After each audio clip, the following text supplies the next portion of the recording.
नमस्कार, मैं हूं पवन त्यागी। 5 राज्यों के विधानसभा चुनाव के अब सब रुझान आ चुके हैं। हालांकि फाइनल काउंटिंग होना बाकी है, लेकिन इतना तय हो चुका है कि 5 में से 3 राज्यों में भारतीय जनता पार्टी अपने पूर्ण बहुमत के साथ सरकार बनाने जा रही है।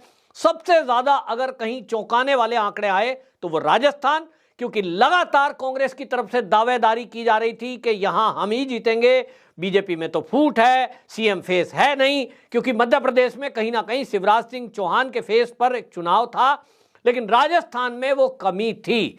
इसी तरह छत्तीसगढ़, वहां भी चौंकाने वाले आंकड़े आए हैं और वहां आपको बता दें जिस तरह की चीजें खुलकर सामने आ गई तो क्लियर हो गया, भारतीय जनता पार्टी अपने बल पर वहां सरकार बना रही है। अब सीएम कौन होगा, इसको लेकर कवायद तेज हुई है।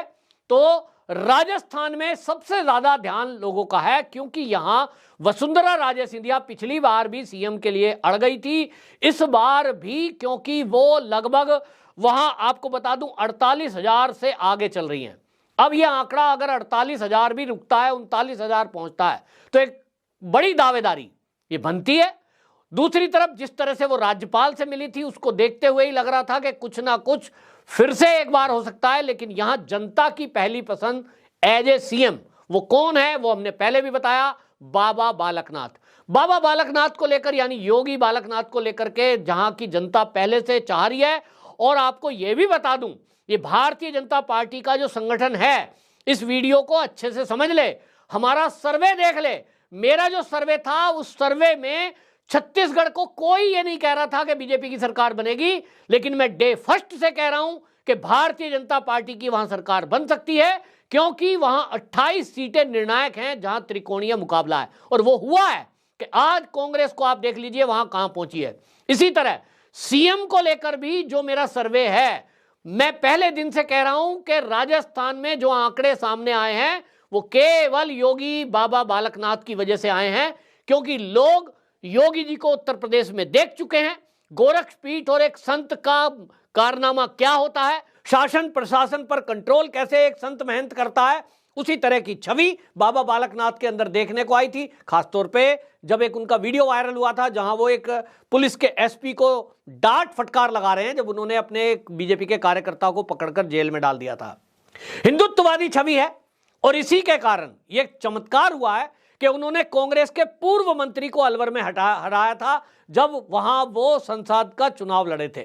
आज उन्होंने एक बार फिर सिद्ध कर दिया कि वो लोकप्रिय नेता हैं, और पूरे राजस्थान में उन्हीं के चेहरे को देखते हुए वोट पड़ा है। यह भी मैं बता दूं, पूरे राजस्थान में लोगों को एक भरोसा हुआ कि बाबा बालकनाथ भारतीय जनता पार्टी के पास राजस्थान का वो लीडर है कि अगर उनको मुख्यमंत्री बना दिया तो केवल और केवल हिंदुत्व की बात होगी, और जो सनातन विरोधी लोग हैं उन पर बुलडोजर चलेगा, बुलडोजर की कार्रवाई होगी। आपको याद होगा योगी आदित्यनाथ की रैली हुई थी राजस्थान में, और उस रैली में जनता अपनी तरफ से बुलडोजर में पहुंची थी।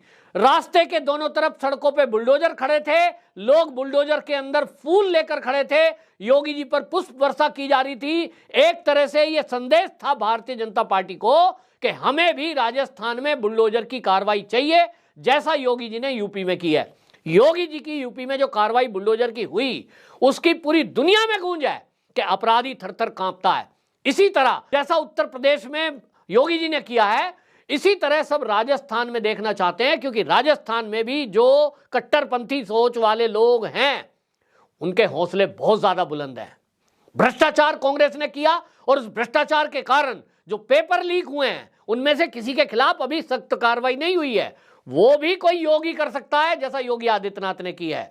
एसआईटी का गठन हो, उन पर जांच हो, फिर उनके घरों पे बुलडोजर चले, संपत्ति उनकी जब्त हो, और वो जेल में पहुंचे।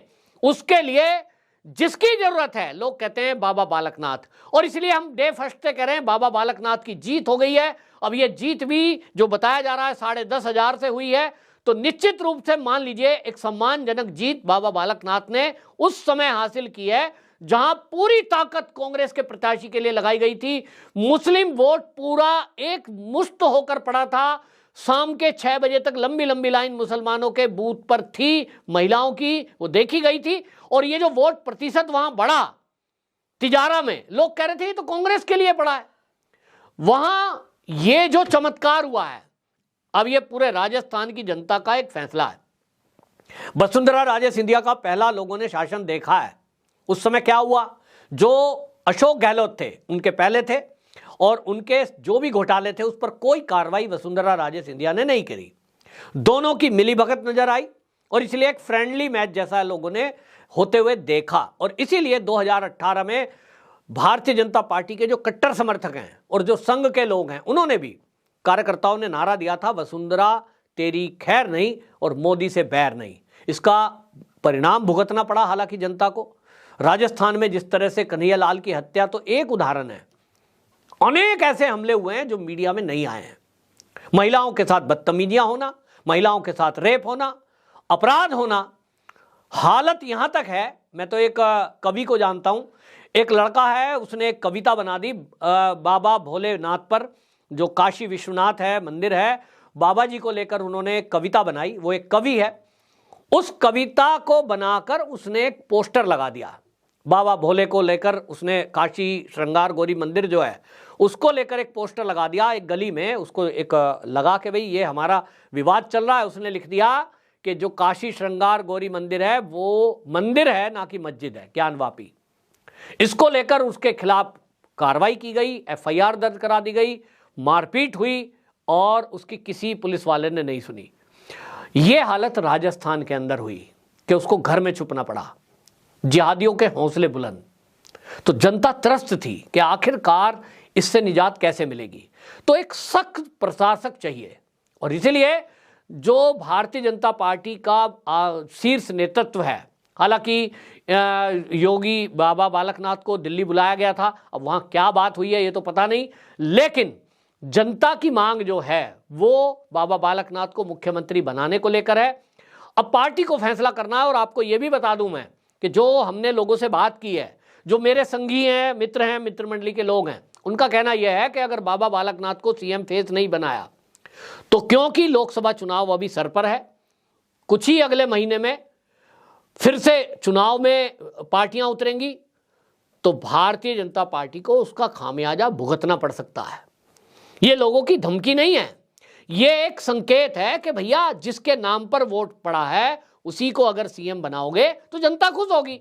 आपके पास 4-5 महीने अभी बचे हैं, आप कार्रवाई करें, सरकारी जो योजना है उनको इंप्लीमेंट करें, लॉ एंड ऑर्डर की सिचुएशन को कंट्रोल में करें और सख्त एक्शन जब होगा और लोग देखेंगे कि एक योगी उनके सीएम के रूप में स्थापित किया गया है बीजेपी के द्वारा, तो इसका इंपैक्ट यह पड़ेगा कि पूरे राजस्थान में कांग्रेस का सुपड़ा साफ हो जाएगा 2024 के लोकसभा चुनाव में। और इसलिए बीजेपी को यह चाहिए कि वो रिस्क कतई ना ले।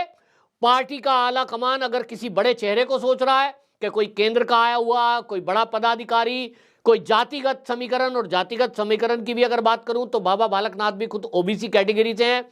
ओबीसी को लेकर कांग्रेस हमेशा तंज करती रही है, राहुल गांधी हमेशा सवाल उठाता रहा है, जिसकी जितनी जनसंख्या है, जिसकी जितनी आबादी उसकी उतनी हिस्सेदारी, ये नारा उन्होंने जानबूझ के दिया है।